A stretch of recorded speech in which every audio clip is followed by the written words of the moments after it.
आज के इस वीडियो में आप लोगों का स्वागत है। आज हम लोग क्लास 10th के सब्जेक्ट उर्दू का कुछ इम्पोर्टेंट सवाल जवाब को करेंगे। आज हम लोग एक्सरसाइज 3 का सवाल जवाब को करेंगे, देखेंगे। चलिए बिना देर किए हुए क्लास का शुरुआत करते हैं। तो देखेंगे तीसरा चैप्टर जो है इनका नाम क्या है। तीसरा चैप्टर का क्या नाम है तो फरार। तीसरा चैप्टर का क्या नाम है फरार। और पूछा जाता है कि बताइए फरार सिनफी एतबार से क्या है। तो फरार सिनफी एतबार से क्या है तो अफसाना। फरार सिनफी एतबार से क्या है तो अफसाना। उसके बाद पूछा जाएगा कि फरार के मुसन्निफकार कौन है। मुसन्निफकार यानी लेखक। फरार जो अफसाना है आपके निसाब में, इनके मुसन्निफकार यानी लेखक कौन है। तो इनका सही जवाब हो जाएगा सैयद मोहम्मद मुहसिन। कौन है इनके लेखक? सैयद मोहम्मद मुहसिन। अब देखेंगे इनके बारे में कुछ जानकारियां प्राप्त करते हैं, देखते हैं क्या सब है। तो पूछा जाता है आपको सवाल में कि बताइए सैयद मोहम्मद मुहसिन का पैदाइश कब हुआ था। क्या पूछा जाता है? सैयद मोहम्मद मुहसिन का पैदाइश कब हुआ था। तो इनका सही जवाब क्या हो जाएगा? 10 जुलाई 1910 ईस्वी को। कब हुआ था? 10 जुलाई 1910 ईस्वी को। कहाँ पर हुआ था? तो पटना में। सैयद मोहम्मद मुहसिन का पैदाइश कब हुआ था? तो 10 जुलाई 1910 ईस्वी को। कहाँ पर हुआ था? तो पटना में। कब हुआ था? तो 10 जुलाई 1910 ईस्वी को। और कहाँ पर हुआ था? तो पटना में। उसके बाद हम लोग आगे बढ़ेंगे। आगे है कौन सी? मैट्रिक इम्तिहान। आगे क्या है? मैट्रिक इम्तिहान। पूछा जाता है कि सैयद मोहम्मद मुहसिन मैट्रिक इम्तिहान किस हाई स्कूल से पास किए। तो सैयद मोहम्मद मुहसिन जो है Ram Mohan Roy secondary high school Patna जो है यहीं से मैट्रिक का इम्तिहान पास किए थे। मैट्रिक का इम्तिहान किस हाई स्कूल से पास किए थे? Syed Mohammad Muhsin Ram Mohan Roy secondary high school. कहाँ पर है? तो पटना में। कब किए थे मैट्रिक इम्तिहान पास सैयद मोहम्मद मुहसिन? 1926 ईस्वी में। सैयद मोहम्मद मुहसिन मैट्रिक इम्तिहान कब पास किए थे? तो इनका सही जवाब क्या हो जाएगा? 1926 ईस्वी। उसके बाद हम लोग आगे बढ़ेंगे। आगे है क्या? इंटर इम्तिहान। इंटर इम्तिहान जो है कहाँ से पास किए थे? तो इंटर इम्तिहान जो है ये पटना कॉलेज से, यानी इंटर की पढ़ाई पटना कॉलेज से की और यहीं से पास किए। इंटर इम्तिहान कब पास किए थे सैयद मोहम्मद मुहसिन? 1928 ईस्वी में। इंटर इम्तिहान कब पास किए? 1928 ईस्वी में। मैट्रिक इम्तिहान कब पास किए? तो 1926 ईस्वी में। पैदाइश कब हुआ? तो 10 जुलाई 1910 ईस्वी को पटना में। उसके बाद हम लोग आगे बढ़ेंगे।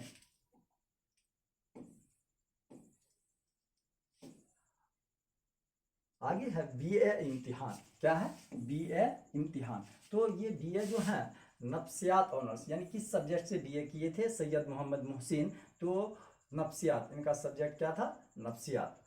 उसके बाद देखेंगे बीए इम्तिहान सैयद मोहम्मद मुहसिन कब पास किए थे? 1931 ईस्वी में। सैयद मोहम्मद मुहसिन बीए इम्तिहान कब पास किए थे? 1931 ईस्वी में। उसके बाद हम लोग आगे बढ़ेंगे। एमए इम्तिहान, यानी सैयद मोहम्मद मुहसिन जो है एमए का इम्तिहान कब पास किए थे? कहाँ से पास किए थे? तो पटना यूनिवर्सिटी से। कहाँ से पास किए थे? पटना यूनिवर्सिटी से। और देखेंगे एमए इम्तिहान में जिसको फर्स्ट क्लास से फर्स्ट डिवीजन से पास किए थे, अच्छे मार्क्स आए थे, जिसकी वजह से इनको पटना यूनिवर्सिटी के द्वारा गोल्ड मेडल हासिल हुआ था। एमए इम्तिहान में अच्छे नंबर से कामयाब होने पर सैयद मोहम्मद मुहसिन को कौन सा अवार्ड मिला था? तो गोल्ड मेडल। कौन सा अवार्ड मिला था? Gold medal. उसके बाद देखेंगे लेक्चरर। लेक्चरर प्रोफेसर को कहते हैं। सैयद मोहम्मद मुहसिन जो है लेक्चरर भी बने थे। तो सैयद मोहम्मद मुहसिन जो है किस सब्जेक्ट के लेक्चरर थे यानी प्रोफेसर थे? तो नफ्सियात के। किस सब्जेक्ट के प्रोफेसर थे सैयद मोहम्मद मुहसिन? तो नफ्सियात के। अब देखेंगे सैयद मोहम्मद मुहसिन जो लेक्चरर बने थे यानी प्रोफेसर बने थे, तो ये नफ्सियात का जो बने थे आरजी तौर पर। आरजी तौर पर कब बने थे? 1938 ईस्वी में। उसके बाद है मुस्तकिल तौर पर। मुस्तकिल तौर पर जो है कब बने थे? तो 1948 ईस्वी में। अब देखेंगे ये जो लेक्चरर बने थे आरजी तौर पर, यानी कि अस्थायी रूप से जो है ये लेक्चरर बने थे, प्रोफेसर बने थे 1938 ईस्वी में। जबकि अस्थायी रूप से ये प्रोफेसर बन चुके थे पटना कॉलेज में, पटना यूनिवर्सिटी में 1948 ईस्वी में। मतलब आरजी तौर पर तो ये अस्थायी हो गया, और उसके बाद मुस्तकिल तौर पर तो ये अस्थायी रूप से बने थे 1948 ईस्वी में। उसके बाद हम लोग आगे बढ़ेंगे। सदर शोबा नफ्सियात। सदर शोबा नफ्सियात जो है सैयद मोहम्मद मोहसिन कब बने थे? सदर शोबे नफ्सियात 1953 ईस्वी में बने थे। सदर शोबे नफ्सियात सैयद मोहम्मद मोहसिन कब बने थे? 1953 ईस्वी में। सदर शोबे नफ्सियात क्या होता है? मतलब कौन चीज, उस सब्जेक्ट के कई प्रोफेसर होते हैं, उनमें सभी का एक हेड होते हैं जिनको HOD कहा जाता है। जिनको क्या कहा जाता है? HOD। तो ये HOD थे जिनको उर्दू जबान में सदर शोबा कहा जाता है। सदर शोबा नफ्सियात कब बने थे? सैयद मोहम्मद मोहसिन, तो 1953 ईस्वी में।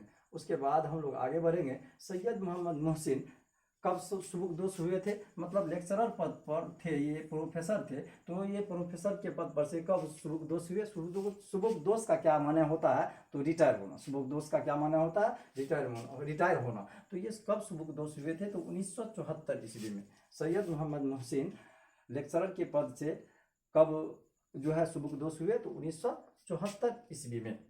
उसके बाद हम लोग आगे बढ़ेंगे। आगे क्या है? अफसानवी मजमुआ।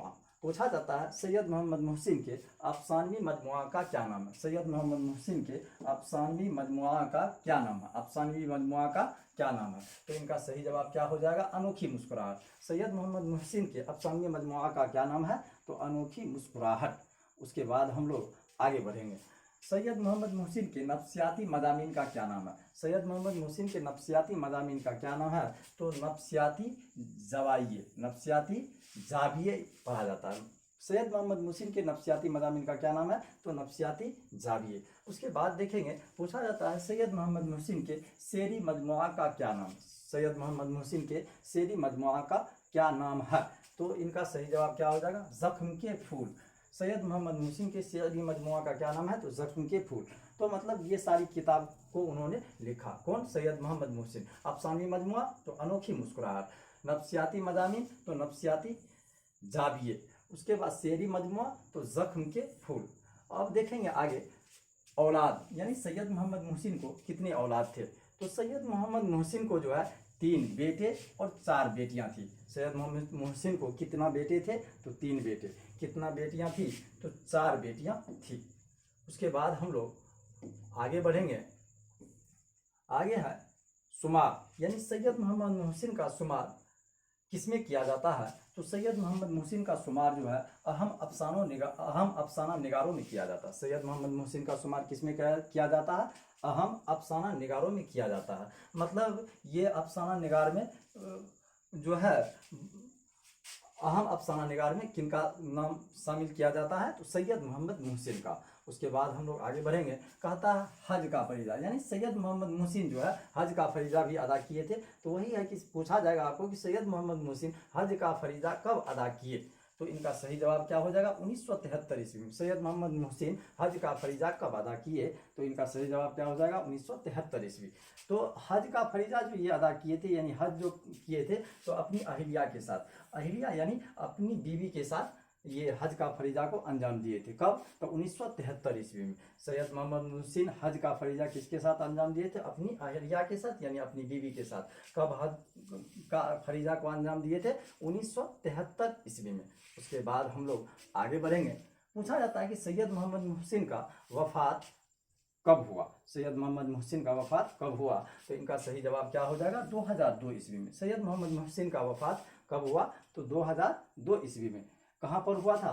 तो दिल्ली में। सैयद मोहम्मद मोहसिन का वफात कब हुआ? तो 2002 ईस्वी में। कहाँ पर हुआ? तो दिल्ली में। तो चलिए आज की क्लास में इतना ही। फिर हम लोग मिलेंगे नेक्स्ट वीडियो में नेक्स्ट चैप्टर के साथ। यानी अब हम लोग जो है एक्सरसाइज 4 को पढ़ेंगे। एक्सरसाइज 3 तक हम लोग पढ़ चुके हैं। एक्सरसाइज 4 का जो है हम लोग नेक्स्ट वीडियो में पढ़ेंगे। तो फिर मिलते हैं नेक्स्ट वीडियो में।